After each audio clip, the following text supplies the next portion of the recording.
അസ്സലാമു അലൈക്കും. വിശുദ്ധ മക്കയുടെ സുൽത്താൻ, മദീനയുടെ മെഹബൂബ് മുഹമ്മദ് മുസ്തഫ സ്വല്ലല്ലാഹു അലൈഹി വസല്ലമ തങ്ങളും സ്വഹാബത്തും ബദർ എന്ന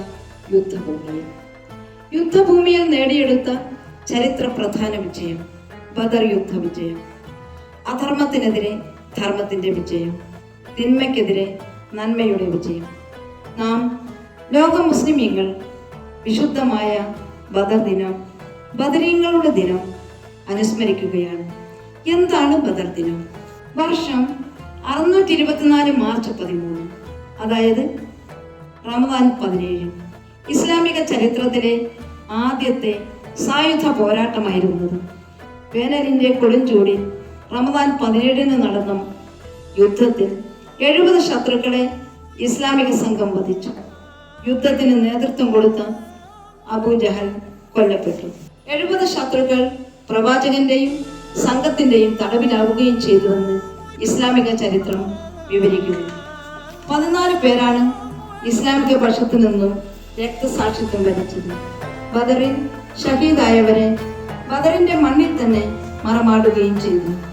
രക്തസാക്ഷിയായവരുടെ പേരുകൾ അവിടെ തന്നെ ഒത്തിവെക്കുകയും ചെയ്തിട്ടുണ്ട്. ഇസ്ലാമിക ചരിത്രത്തിലെ നിർണായക വിജയം അള്ളാഹുവിന്റെ അനുഗ്രഹം മൂലമാണെന്ന് ഇസ്ലാം മത വിശ്വാസികൾ എന്നും വിശ്വസിച്ചു പോരുന്നു. ഇരട്ടിയിലധികം വരുന്ന ശത്രു സൈന്യത്തിനെതിരെയുള്ള വിജയം അള്ളാഹുവിന്റെ ഇടപെടൽ മൂലമാണെന്ന് വിശുദ്ധ ഖുർആൻ വിശദീകരിക്കുന്നു. വിശുദ്ധ ഖുർആനിൽ കൃത്യമായി പരാമർശിക്കപ്പെടുന്ന യുദ്ധങ്ങളിൽ ഒന്നാണ് ബദർ യുദ്ധം. ബദറിൽ പ്രവാചകന്റെയും സംഘത്തിന്റെയും യുദ്ധതന്ത്ര വിജയങ്ങൾ ശത്രു സംഘം അംഗീകരിച്ചു.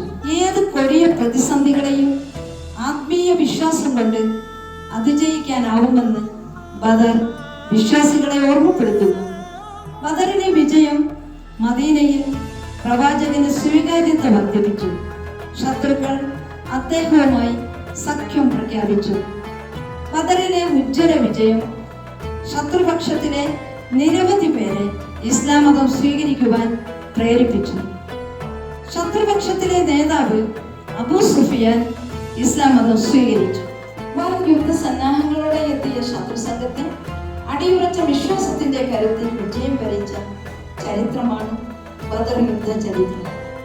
ബദറിൽ നബി തങ്ങളുടെയും സ്വഹാബത്തിന്റെയും അധർമ്മത്തിനെതിരെയുള്ള ധർമ്മത്തിന്റെ വിജയത്തിന്റെ സ്മരണ പുതുക്കലാണ് ബദർ ദിനം, ബദരീങ്ങളുടെ ദിനം. വിശുദ്ധ റമദാനിലെ 17-ാം രാവിന്റെ അനുഗ്രഹങ്ങൾ ഏവരിലും വർഷിക്കട്ടെ എന്ന് ആശംസിച്ചുകൊണ്ട് റമദാൻ കരീം.